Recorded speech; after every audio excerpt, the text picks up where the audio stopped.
Is और topic आपका है वेरिएबल्स, फंक्शन एंड ग्राफ्स। तो देखो, इकोनॉमिक्स में जब हम बात करते हैं मैथमेटिकल इकोनॉमिक्स की, तो पहला हमारा जो होता है कॉन्सेप्ट वो आपको आना चाहिए वेरिएबल का, जिसको हिंदी में हम लोग क्या बोलते हैं? चर। हिंदी में से चर बोलते हैं। चर वो होता है जिसका मान सदैव बदलता रहता है। ठीक है, यानी वेरिएबल ये क्या होता है? चेंजेज रखता है, यानी जिसका मान सदैव बदलता रहता है। ऑलवेज इसकी वैल्यू चेंज होती रहती है। दूसरा आपका होता है अचर। अचर वो होता है जिसका मान स्थिर होता है। ठीक है, यानी स्थिर मान रहता है। अब जैसे स्थिर का मान का मतलब ये होता है कि उसकी वैल्यूज में कोई परिवर्तन नहीं आता है। ठीक है, तो वेरिएबल्स जो आपके होते हैं वो दो प्रकार के वेरिएबल्स होते हैं। एक आपका चर वेरिएबल होता है, दूसरा आपके पास अचर होता है। और हम आज जो बात करने जा रहे हैं, इसको अचर को हम लोग कांस्टेंट मानते हैं, और कांस्टेंट आपका क्या होता है? नंबर होते हैं अधिकतर। आपने देखा होगा, नंबर का मतलब होता है कि 10 ये आपका अचर वैल्यू है, ये कांस्टेंट वैल्यू है। ठीक है, लेकिन चर जो होता है, वेरिएबल्स जिसे कहते हैं, ये सदैव चेंज करता रहता है, सदैव चेंज होता रहता है। और वेरिएबल को हम लोग क्या करते हैं? दो पार्ट में बांट लेते हैं। ठीक है, एक वेरिएबल को क्या कहते हैं? स्वतंत्र चर। स्वतंत्र चर, इंडिपेंडेंट वेरिएबल। और दूसरे को हम लोग क्या कहते हैं? आश्रित चर। और इसको हम लोग क्या कहते हैं? इसको पहले को इंडिपेंडेंट वेरिएबल कहते हैं, एंड दूसरे को हम लोग डिपेंडेंट वेरिएबल कहते हैं। ठीक है, अब डिफिनीशन क्या हो गई? चर किसे कहते हैं? चर वो होता है जिसका मान बदलता रहता है। ठीक है, पहली चीज हो गई कि चर वो है जिसका मान बदलता रहता है। अब ये दो प्रकार के होते हैं।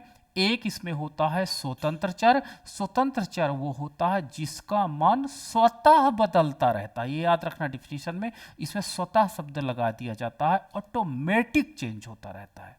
ठीक है, तो स्वतंत्र चर क्या होता है? जो स्वतः जिसका मान बदलता रहता है। और आश्रित चर क्या होता है? आश्रित चर वो होता है जो स्वतंत्र चर पर निर्भर करता है। स्वतंत्र चर पर निर्भर करता है। अगर स्वतंत्र चर का मान बदलेगा तो उसके परिणाम स्वरूप आश्रित चर का मान भी बदलेगा।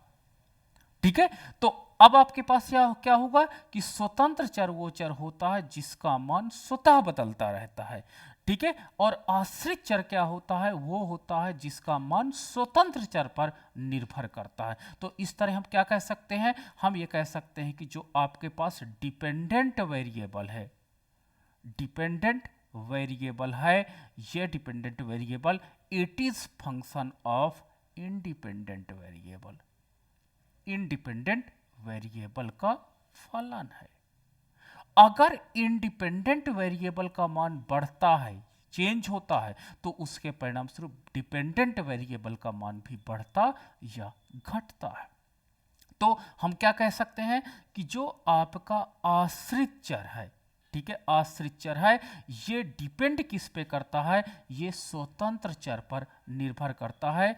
और स्वतंत्र चर का मान अगर बदलता है तो उसके परिणाम स्वरूप आश्रित चर का मान भी बदलता या नहीं बदलता है। ठीक है, अब याद रखना, जो आश्रित चर होते हैं वो धनात्मक सहसंबंध भी रखते हैं और ऋणात्मक सहसंबंध भी रखते हैं। आश्रित चर दो प्रकार के होते हैं, धनात्मक आश्रित चर, धनात्मक आश्रित चर। ठीक है, इसका मतलब ये होता है कि y is the function of x, और इसमें ये मान के चलते हैं, देखो ये जो इक्वल होता है, इक्वल के जो ये दाहिने साइड होता है ये हरदम स्वतंत्र चर होता है, जो बाएं साइड होता है वो आश्रित चर होता है। तो यहाँ पर अगर x का मान बढ़े तो x के मान के बढ़ने के बाद अगर किसी कारण से y का मान भी बढ़ जाए तो हम लोग क्या कहेंगे? इसे हम लोग क्या कहेंगे? धनात्मक आश्रित चर कहेंगे। वहीं अगर x का मान गिरे तो y का मान भी कम होता है, तो इसे हम लोग क्या करते हैं, धनात्मक आश्रित चर कहते हैं। यानी x का मान बढ़ने पर अगर y का मान बढ़ता है और x का मान घटने पर y का मान भी घटता है, तो इस प्रकार के जो हम रिलेशनशिप प्राप्त करते हैं इसे हम लोग धनात्मक आश्रित चर की संज्ञा देते हैं। जैसे आपका क्या होता है, क्या कहते हैं, नंबर जो आप जिसे अंक लाते हो, मार्क्स लाते हो, it is function of learning. ये किसका फलन है, ये सीखने का फलन है।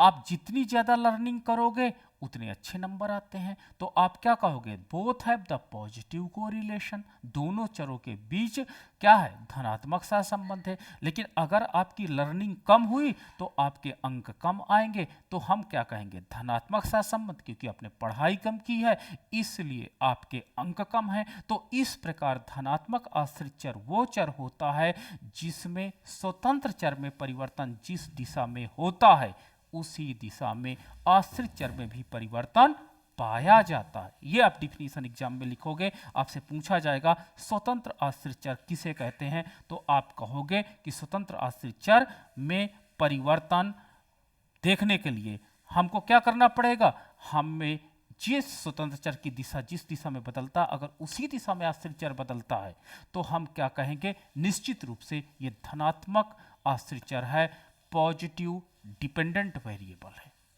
ठीक है, पॉजिटिव डिपेंडेंट वेरिएबल है तो इसमें कोरिलेशन पॉजिटिव पाया जाता है, यानी स्वतंत्र चर जिस दिशा में जाता है आश्रित चर भी उसी दिशा में जाता है। अब दूसरा कंपोनेंट आपका जो आता है, दूसरा कंपोनेंट आता है ऋणात्मक आश्रित चर। ऋणात्मक आश्रित चर, ऋणात्मक आश्रित चर वो होता है, यानी इसको क्या कहते हैं, निगेटिव डिपेंडेंट वेरिएबल। तो इसके अंतर्गत आपका मान लीजिए y is the function of x हो जाता है, अगर x का मान बढ़े तो y का मान कम हो जाए। ठीक है, देखो एक बढ़ रहा है यानी x जो स्वतंत्र चर है, यह आपका दाहिनी साइड स्वतंत्र चर है, तो स्वतंत्र चर के मान में यहाँ पे बढ़ोतरी दिखाई पड़ती है, तो आपके पास क्या होता है, y में घटोतरी दिखाई पड़ रही है, तो आप क्या कहोगे, ऋणात्मक आश्रित चर है y। यदि x का मान कम हो जाए तो y का मान पहले से बढ़ने लगे तो हम ये क्या कहेंगे, ऋणात्मक है। कि देखिए x का मान हम लगातार कम करते चले जा रहे हैं तथा y का मान लगातार बढ़ता चला जा रहा है। ठीक है, तो इसे हम लोग क्या कहते हैं, इसे हम लोग ऋणात्मक आश्रित चर कहते हैं। तो ऋणात्मक आश्रित चर वो चर होता है जब x में परिवर्तन जिस दिशा में हो उसके विपरीत दिशा में y में परिवर्तन अगर हमें दिखाई पड़ता है तो इसे हम लोग क्या कहते हैं, इसे हम लोग ऋणात्मक आश्रित चर कहते हैं। अब देखो ऋणात्मक आश्रित चर हमने क्या देखा, ये ऋणात्मक आश्रित चर है, और ऋणात्मक आश्रित चर का मतलब होता है कि आपकी खर्च करने की आदत, ठीक है, आपको खर्च करने की आदत, मान लो आप, ये स्वतंत्र चर है भाई, खर्च करना स्वतंत्र आदत है, कोई व्यक्ति 200 रुपए खर्च कर देता, कोई 100 करता, कोई कुछ नहीं करता है। तो अगर आपकी खर्च करने की आदत ज्यादा है तो लॉस ऑफ मनी या आपकी जो इनकम डिक्लाइन होती है वो निगेटिव होती है, यानी आपकी इनकम लगातार कम हो जाती है। तो बोथ वेरिएबल, इसमें जो डिपेंडेंट वेरिएबल इनकम है वो ऋणात्मक आश्रित चर के रूप में पाया जाता है। ठीक है, अब इसके फलन कैसे होते हैं, फलन क्या होता है, देखो सबसे पहले कि आपने दो वेरिएबल समझा कि एक x वेरिएबल होता है, एक y वेरिएबल होता है। वेरिएबल का मतलब होता है x का मान 1 भी हो सकता है, x का मान 2 हो सकता है, x का मान 3 हो सकता है, x का मान 4 हो सकता है, x का मान 5, कुछ भी x का मान हो सकता है। x के मान पर y का मान निर्भर करता है कि y का मान 2 होगा कि y का मान 3 होगा कि y का मान 4 होगा, इट विल बी। तो ये दोनों वेरिएबल है बट y का मान x के मान पे निर्भर कर रहा है, इसलिए y को हम लोग क्या कहते हैं, आश्रित चर कहते हैं, तथा x का मान स्वतंत्र रूप से बदलता है, इसलिए हम इस चर को स्वतंत्र चर की संख्या देते हैं, बट इनकी वैल्यूज समय समय पर बदलती चली जाती है। तो दो वेरिएबल के बीच, दो चरों के बीच तकनीकी संबंध को फलन कहते हैं। ठीक है, तो दो दो चरों के मध्य, ये बहुत अच्छी डिफिनीशन हो जाती है कि व्हाट इज फंक्शन, फलन क्या है।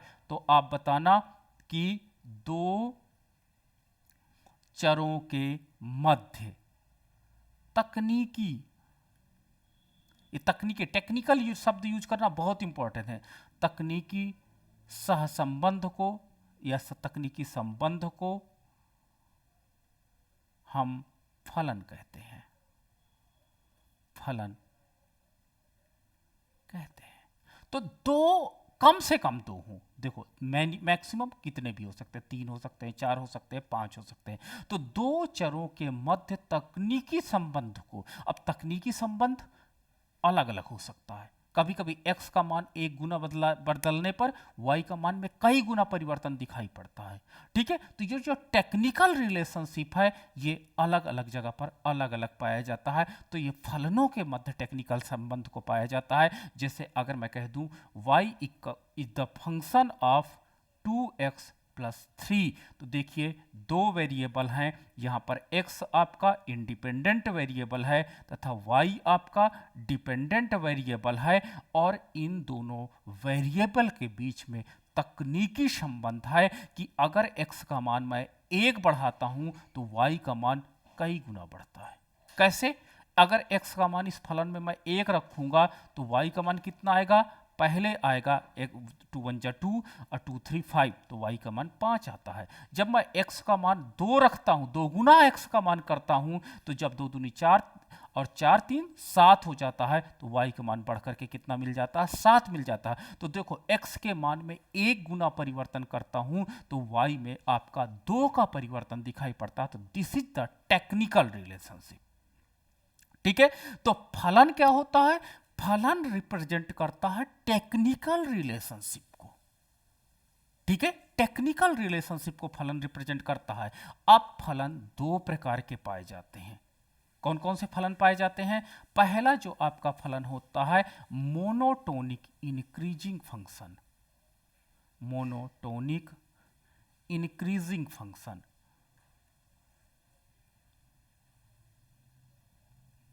एक दिष्ट वर्धमान फलन, एक दिष्ट वर्धमान फलन।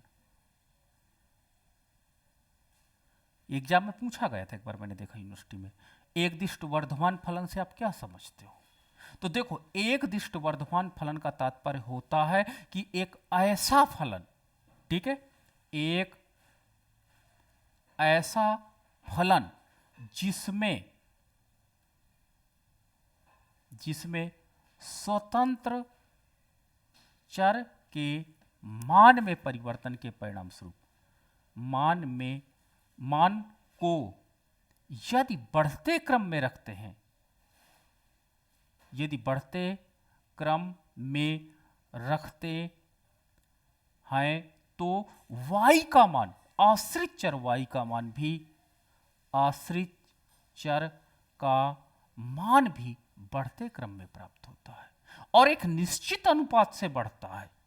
ठीक है, तो मोनोटोनिक इंक्रीजिंग फंक्शन में एक विशेष बात होती है कि अगर x का मान 1 गुना 2 गुना 3 गुना 4 गुना बढ़ाओगे तो y में जो परिवर्तन होगा वो भी बढ़ते हुए प्राप्त होगा। देखो मोनोटोनिक इंक्रीजिंग फंक्शन की मैं बात कर रहा हूं क्योंकि इंक्रीजिंग शब्द यूज किया गया है कि अगर आपके पास कोई फलन ऐसा है y is the function of 3x plus 2 है, तो ये एक आपका मोनोटोनिक इंक्रीजिंग फंक्शन है। क्यों मोनोटोनिक इंक्रीजिंग फंक्शन है? अगर आप x की वैल्यू को लगातार बढ़ाते चले जाओगे, x की वैल्यू 0 रख दो, x की वैल्यू 1 रखो, x की वैल्यू 2 रखो, x की वैल्यू 3 रखो, तो जो आश्रित चर y है इसका मान भी एक निश्चित अनुपात से बढ़ता चला जाएगा। तो मोनोटोनिक जो इंक्रीजिंग फंक्शन होता है वो स्वतंत्र चर में परिवर्तन के परिणाम स्वरूप आश्रित चर में एक निश्चित परिवर्तन को दिखाई पड़ता है, एक निश्चित परिवर्तन को दिखाता है। और इस प्रकार के फलन को यदि मैं ग्राफ पर प्लॉट करता हूं तो मुझे धनात्मक ढाल वाली एक सीधी रेखा प्राप्त होती है। ठीक है, तो ये चीज याद रखना कि मोनोटोनिक इंक्रीजिंग फंक्शन का मतलब हुआ एक दृष्ट वृद्धमान फलन का मतलब यह हुआ कि लगातार एक ऐसा फलन जो बढ़ते क्रम में हमको प्राप्त होता है, लेकिन ये फलन एक सीधी रेखा के रूप में होता है और जिसकी ढाल धनात्मक होती है। ठीक है, चलो टेस्ट कर लेते हैं कि ये जो आपके पास फलन स्क्रीन में दिख रहा है ये मोनोटोनिक इंक्रीजिंग फंक्शन है या नहीं। तो चलिए x का मान मैं 0 रखता हूं तो y का मान कितना आ जाएगा, 2 आ जाएगा, क्योंकि ये पूरा 0 हो जाएगा तो y इक्वल टू 2 हो जाएगा जी। लेकिन जब मैं x का मान 1 रखता हूं तो 3 1 3 और y का मान 5 आ जाता है। जब मैं x का मान 2 रखता हूं तो 6 और 2 8 तो x y का मान 8 आ जाता है। जब मैं x का मान 3 रखता हूं यहां पर तो 3 3 का 9 और 2 11 हो जाता है। तो देखिए x में परिवर्तन हम 0 से 1 किए, 1 से 2 किए, 2 से 3 किए, यानी 1 1 यूनिट में परिवर्तन करते गए तो y में परिवर्तन 3 यूनिट का हुआ, फिर y में परिवर्तन 3 यूनिट का हुआ, फिर y में परिवर्तन 3 यूनिट का। तो देखो x में परिवर्तन। सर आवाज नहीं आ रहा। सभी को नहीं आ रही आवाज, बोलो। आ रही। आ रही है? यस। हाँ तो चेक करो जी अपना, यहाँ तो सारा प्रॉपर है। ठीक है, तो देखो यहाँ पर आप x में एक निश्चित परिवर्तन आप देख सकते हो, कितना है, 1 का परिवर्तन, फिर 1 का परिवर्तन, 1 का परिवर्तन, फिर 1 का परिवर्तन, फिर, और y में एक निश्चित परिवर्तन दिखाई पड़ रहा है, क्या, 3, फिर 3 और फिर 3। तो मोनोटोनिक इंक्रीजिंग फंक्शन में देखिए 0 से 1, 1 से 2, 2 से 3 हुए, यानी x का मान बढ़ता हुआ जा रहा, तो y का मान भी अगर बढ़ता हुआ प्राप्त होता है तो हम इसे मोनोटोनिक इंक्रीजिंग फंक्शन कहेंगे। अब आपसे पूछा जाए इकोनॉमिक्स में कि एग्जाम्पल बताओ मोनोटोनिक इंक्रीजिंग फंक्शन क्या है, आप डायरेक्ट बोल देना supply function. Sir supply function monotonic increasing function है, अगर मूल्य बढ़ता है तो उत्पादक पूर्ति भी बढ़ा देता है। तुरंत इंटरव्यू में फटाक से जवाब देना चाहिए कि जो सप्लाई फंक्शन होता है एग्जाम्पल में, supply function monotonic increasing function है। और मोनोटोनिक इंक्रीजिंग फंक्शन वो होता है जिसमें स्वतंत्र चर में यदि एक निश्चित अनुपात में परिवर्तन किया जाए, मैं फिर से टेक्निकल वर्ड यूज कर रहा हूं, स्वतंत्र चर में यदि निश्चित परिवर्तन को स्वीकार किया जाए, यानी निश्चित परिवर्तन को धनात्मक रूप से स्वीकार किया जाए तो आश्रित चर में धनात्मक परिवर्तन हमें दिखाई पड़ता है। ठीक है, चलिए इसको ग्राफिकल रिप्रेजेंटेशन कर लेते हैं। तो ग्राफिकल रिप्रेजेंटेशन हमें क्या बताता है, ये इंपॉर्टेंट हो जाता है। तो देखिए यहां पर मेरे पास x की वैल्यू क्या थी, मेरे पास 0 1 2 3 4 और आपके पास अच्छा 3 तक थी, आपका यहाँ पर 2 था, यहाँ पर 5 था, यहाँ पर 8 था, यहाँ पर आपका क्या कहते हैं 12 था, और यहाँ पर आपका सॉरी 11 था। ये तो ये आपके पास हमारे पास प्लॉटेशन है, यहाँ पर ऊपर x है, नीचे y है, x आपका स्वतंत्र चर है, y आपका आश्रित चर है। इसको जब मैं ग्राफिकल रिप्रेजेंटेशन करता हूँ तो ग्राफिकल में हम प्रथम क्वार्टाइल की बात करते हैं। प्रथम क्वार्टाइल वो होता है जिसमें x की वैल्यू धनात्मक होती है तथा y की वैल्यू भी धनात्मक होती है। ये हमें ज्यामिति बताती है, अगर आपने ज्यामिति पढ़ा होगा तो आपको अच्छे से पता होगा कि this is the first quartile that containing the x value is positive and y value also positive in that platform. तो अब आपके पास क्या होता है कि यहाँ पर अगर मैं 0 इसको x की वैल्यू 1 कर लूँ, इसकी वैल्यू 2 कर लूँ, इसकी वैल्यू 3 कर लूँ, इसकी वैल्यू 4 कर लूँ, इसकी वैल्यू 5 कर लूँ, इसकी वैल्यू 6 कर लूँ, तो यही यहाँ पर देखो परिवर्तन कितना है। यहाँ पे मैं कर लेता हूँ आपका 2 4 6 8 10 12। अब चलो देखो ये y है, तो जब इस पॉइंट की मैं बात करता हूँ, a पॉइंट की बात करता हूँ जहाँ पे x की वैल्यू 0 है तथा y की वैल्यू 2 है, तो x की वैल्यू 0 है तथा y की वैल्यू 2 है, तो यहाँ पर आपका a पॉइंट आ जाता है, ये आपका a पॉइंट है।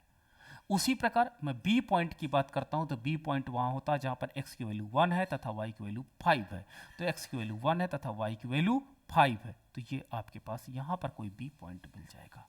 इसी प्रकार मैं सी पॉइंट की बात करता हूँ जब एक्स की वैल्यू 2 है तथा आपकी इसकी वैल्यू 8 है। ये देखो, ये सी पॉइंट हो जाता। इसी प्रकार तीसरे पॉइंट की मैं बात करता हूँ तो तीसरे पॉइंट में ये वैल्यू हो जाती है 11।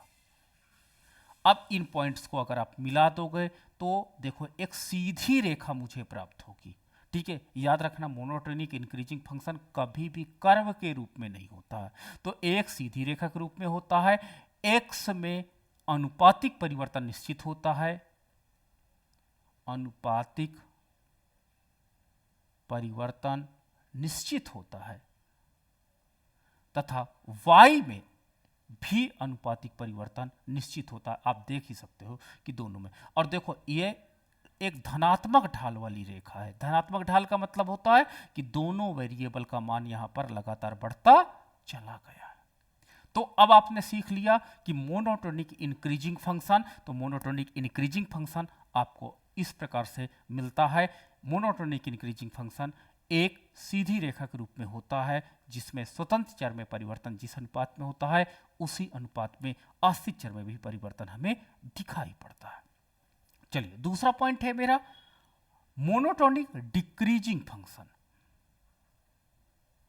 मोनोटोनिक डिक्रीजिंग फंक्शन,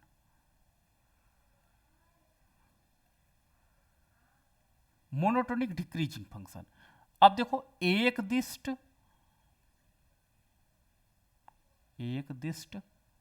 रासमान फलन। एक दिष्ट रासमान फलन क्या है? जब स्वतंत्र चर को बढ़ाया जाए, यानी स्वतंत्र चर का मान एक निश्चित अनुपात में बढ़ाया जाता है तो जो आपके पास आश्रित चर होता है, डिपेंडेंट वेरिएबल होता है, वो घटता जाता है। तो ये एक निश्चित अनुपात से बढ़ता है, निश्चित अनुपात से बढ़ेगा, और ये एक निश्चित अनुपात से घटेगा।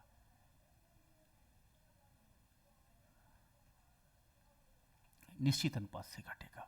तो ये रिलेशनशिप यहां पर मिलता है हमको, तो इसे हम लोग क्या कहते हैं? Monotonic decreasing function. चलिए, एक मोनोटोनिक डिक्रीजिंग फंक्शन में जो आपका स्वतंत्र चर होता है उसके पूर्व ऋणात्मक चिन्ह होता है या डिपेंडेंट वेरिएबल के पूर्व ऋणात्मक सिंबल पाया जाता है।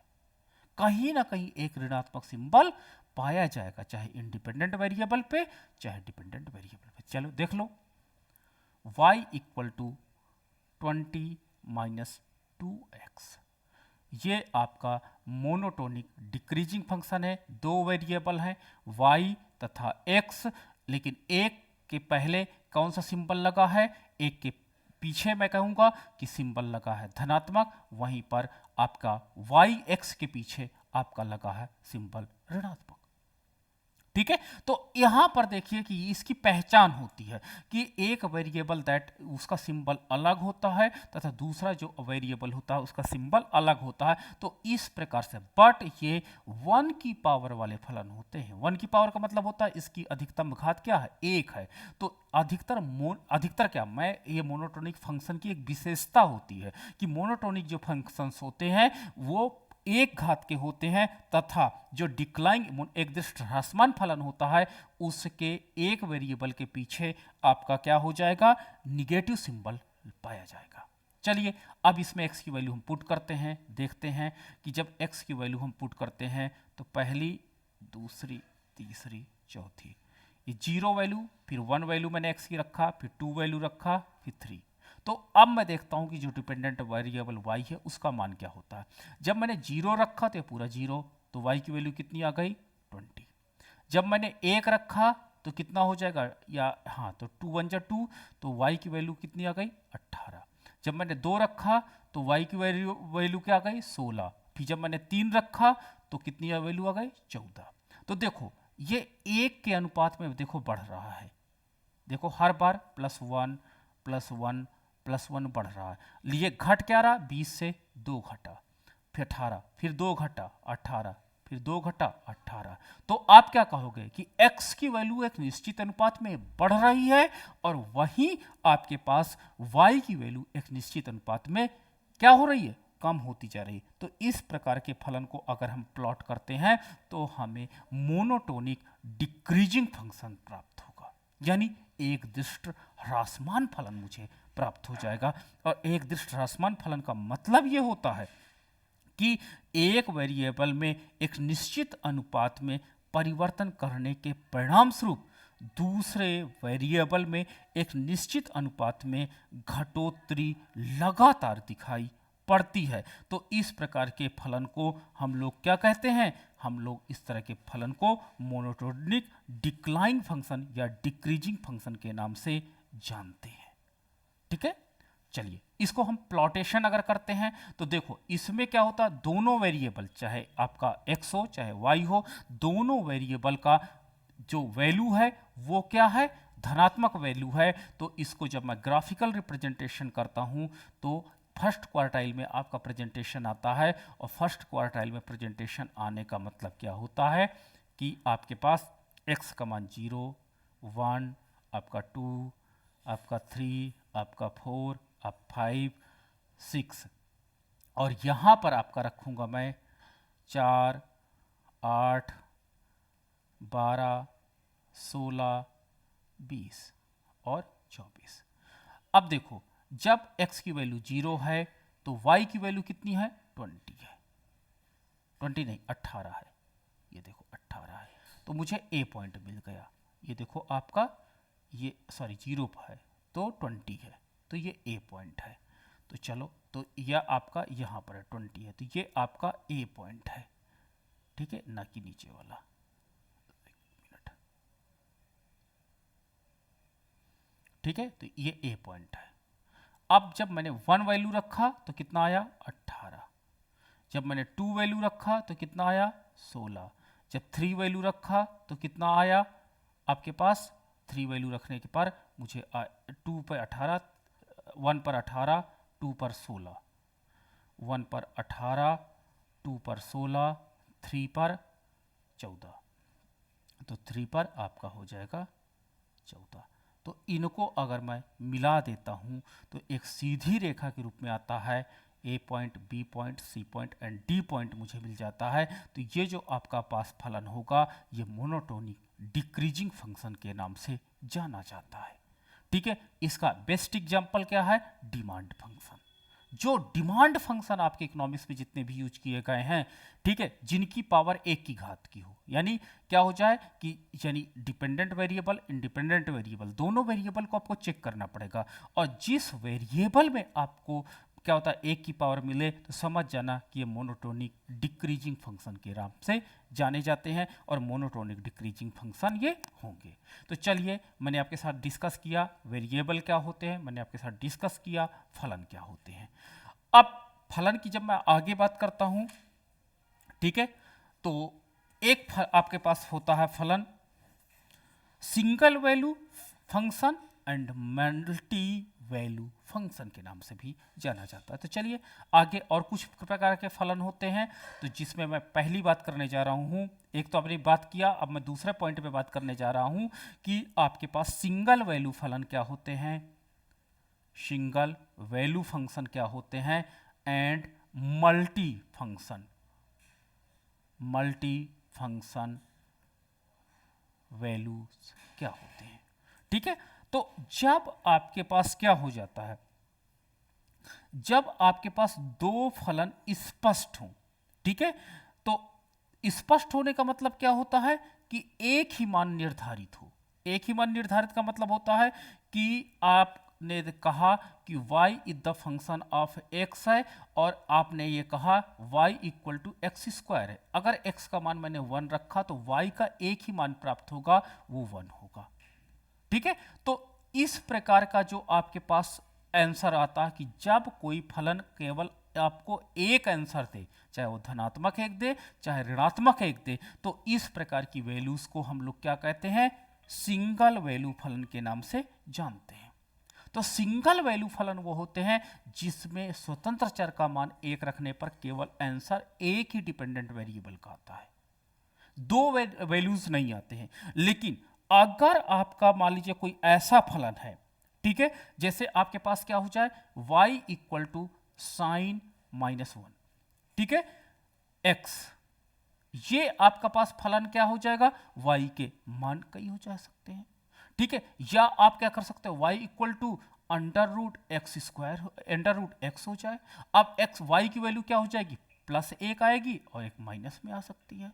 तो जब x की कई वैल्यूज आती हैं तो वहां, जब y की कई वैल्यूज आती हैं x के एक वैल्यू के कारण, तो उसे हम क्या कहते हैं, बहुमानीय फलन कहते हैं, यानी इसका कई मान आ सकता है, ठीक है। जब आपको स्पष्ट कि इस मूल्य पर, मान लीजिए 10 रुपए पे कितना आप दोगे आलू, आप उसने दुकान वाले ने कहा कि 1 kg, तो आपका सिंगल वैल्यू फलन कहलाएगा। लेकिन अगर आपके पास एक ऐसा फलन है जिसमें अंडर रूट निकालने के बाद 2 होता है, एक आपने देखा होगा, एक x की वैल्यू पॉजिटिव आती है, एक x की वैल्यू निगेटिव आती है, तो आप एक पॉजिटिव वैल्यू इकोनॉमिक्स पे लेकर के चलने लगते हो, तो वहां पर हमारे पास क्या हो जाता है कि सिंगल वैल्यू फलन एंड मल्टीपल वैल्यू फलन को यहां पर हम लोग शो ऑफ करते हैं, दिखाते हैं, ठीक है। तो ये आपके पास क्या हो जाता है, 2 प्रकार के फलन होते हैं, समझ में आया। सिंगल वैल्यू फलन जिसमें एक स्वतंत्र चर का मान रखने पर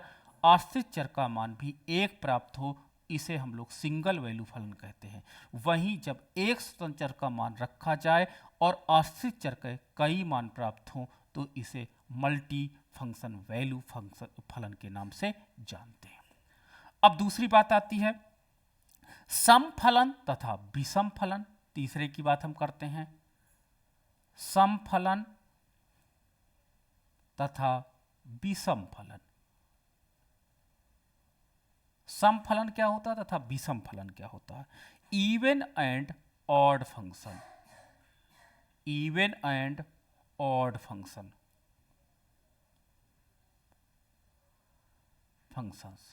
तो अब देखो यहां पर, यदि फलन में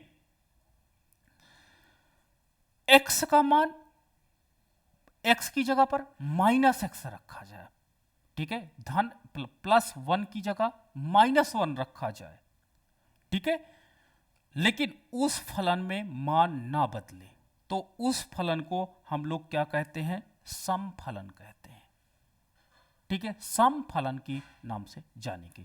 जैसे मैं कहूंगी y = x², ये फलन है। चलो इसमें x बराबर 1 रखा जाए तो y का मान कितना आएगा, 1 आ जाएगा। चलो इसमें x बराबर -1 रखो, कितना आएगा सर, y = 1 ही आएगा। तो इसे हम लोग क्या कहेंगे, इसको हम लोग सम फलन के नाम से जानेंगे, ठीक है। ये सम फलन है कि x का मान चाहे धनात्मक रखिए चाहे x का मान आप ऋणात्मक रखिए, लेकिन y का मान सेम आता है। तो इस प्रकार के फलन को हम लोग इवन फलन या सम फलन की संज्ञा देते हैं। वहीं आपके पास एक ऐसा फलन जिसमें x का मान परिवर्तित होने पर, x की वैल्यू यानी जो आपके पास सिंबल्स हैं, वो सिंबल्स को परिवर्तित होने के परिणाम स्वरूप y की वैल्यू अगर बदल जाए तो आप कहोगे ये विषम फलन है। जैसे मान लीजिए मेरे पास एक फलन है, मैं एग्जाम्पल विषम फलन का आपके साथ डिस्कस करने जा रहा हूं। तो विषम फलन के साथ क्या होता है, y = आपके पास है 3x + 5। तो ये आपके पास एक विषम फलन है। क्यों विषम फलन है, ऑड फंक्शन है। x का मान चलो मैं 1 रखता हूं तो y का मान कितना आएगा, तो 3 1 कम 3 और 5 3 8, तो 8 आ जाएगा। चलो x का मान मैं -1 रखता हूं तो कितना हो जाएगा, तो आपका -3 हो जाएगा, तो आपका y का मान कितना आ जाएगा, 2 आ जाएगा। तो देखो x की वैल्यू चेंज हो गई, वैल्यू का मतलब होता है सिंबल चेंज हो गया। यहां पर 1 ही है, एक पॉजिटिव 1 है, एक निगेटिव 1 है। तो हम यहां पर क्या कहेंगे कि आपका ये ऑड फंक्शन है। ऑड फंक्शन में होता है कि x का अगर क्या हो जाए कि फलन में यदि सिंबल यानी चिन्ह बदल जाए, प्लस की जगह माइनस हो जाए, तो वैल्यू चेंज हो जाएगी, और इस प्रकार के फलन को हम लोग ऑड फंक्शन के नाम से जानते हैं। इवन फंक्शन में अगर सिंबल चेंज हो जाए तो उसकी वैल्यू में कोई परिवर्तन नहीं आता है, और इस प्रकार की फलन को हम लोग क्या कहते हैं, इस प्रकार के फलन को हम लोग सम फलन की संज्ञा देते हैं, ठीक। ठीक है, चलिए चौथा फलन हम आपके साथ डिफाइन करते हैं। चौथा फलन है आपके साथ बीजीय फलन तथा अबीजीय फलन। बीजीय फलन एवं अबीजीय फलन, अलजेब्राइक फंक्शन तथा नॉन अलजेब्राइक या ट्रांसेंडल फंक्शन के नाम से जानते हैं। ठीक है, एक ऐसा फलन जिसमें स्वतंत्र चर तथा आश्रित चर स्पष्ट रूप से समझ में आए। ठीक है, स्वतंत्र चर की जो आपके पास घातें होती हैं वो स्पष्ट आपके पास हो तो उस फलन को हम लोग क्या कहते हैं, बीजीय फलन कहते हैं, और जो स्पष्ट ना हो उन फलन को हम लोग अबीजीय फलन के नाम से जानते हैं। और अबीजीय फलन कई प्रकार के होते हैं। तो बीजीय फलन जैसे y इक्वल टू 2x है, तो देखो इसमें आप स्वतंत्र ये है, आपके पास y आपके पास आश्रित है, तो ये आपके पास जो फलन होगा वो बीजीय होगा और इसमें विभिन्न सांख्यिकी घातों से पदों को बनाया जाता है। ठीक है, कई सांख्यिकी घातें इसमें लग जाती हैं। तो देखिए आपके पास y equal to 3x cube plus 4x square plus 50 है, तो ये आपके पास क्या हो जाएगा, बीजीय फलन है। लेकिन अगर आपके पास क्या हो जाता है कि जो फलन बीजीय फलन नहीं होते हैं उन फलन को हम लोग अबीजीय फलन कहते हैं। जैसे आपके पास y equal to sine x, अब इसको आप, ये बीजीय फलन नहीं है क्योंकि इसमें घात नहीं लगी है, इसमें साइन लगा है। ठीक है, इसी प्रकार अगर मैं कह दूं कि एक फलन है जिसमें हमारे पास क्या होता है y इक्वल टू ई की पावर x है, तो ये बीजीय फलन ना होकर के अबीजीय फलन होगा।